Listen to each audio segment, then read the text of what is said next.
marriage in a landmark national postal survey on the issue. Crowds erupted in capital cities and towns across the nation as David Callis, the head of the Australian Bureau of Statistics, confirmed the yes vote had triumphed in the three-month campaign. Callis announced on Wednesday morning that 7.8 million Australians, 61.6% of eligible voters, supported legalizing same-sex marriage in Australia, versus 4.8 million, 38.4%, who voted no. All Australian states and territories recorded the majority yes vote, with the highest being the ACT at 74%, and the lowest being New South Wales at 57.8%. A total of 133 of 150 electorates had a majority yes vote. Participation in the survey was 79.5% or 12.7 million people. In Sydney, a crowd of thousands danced, sobbed, and hugged their friends and family when Callis announced the result. Seconds later, "Love Is in the Air" started blasting out of the speakers. Back in Parliament House, a group of MPs and senators watched the announcement on TV.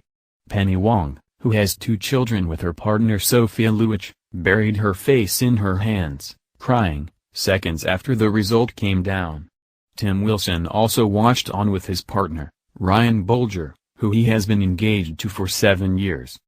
Prime Minister Malcolm Turnbull said it was time for the Parliament to do its job.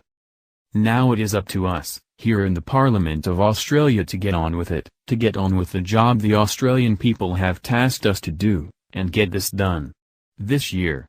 Before Christmas," Turnbull said. Finance Minister Matthias Cormann said it would be up to the politicians in Parliament to now work together to find common ground on a bill that will pass the Parliament. Opposition leader Bill Shorten declared it was a fabulous day to be an Australian because Australia is ready for marriage equality. He gave thanks to the LGBTQ community. "You shouldn't have had to put up with this survey, but you embraced it. I feel for young people who have had their relationships questioned in a way in which I wouldn't have thought we would have seen ever again," he said. Unconditional love always has the last word.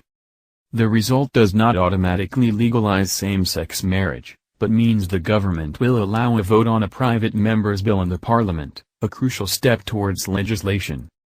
A bill is expected to be introduced to the Senate this afternoon, and then will track its way through the Parliament, likely facing significant amendments from the right wing of the government.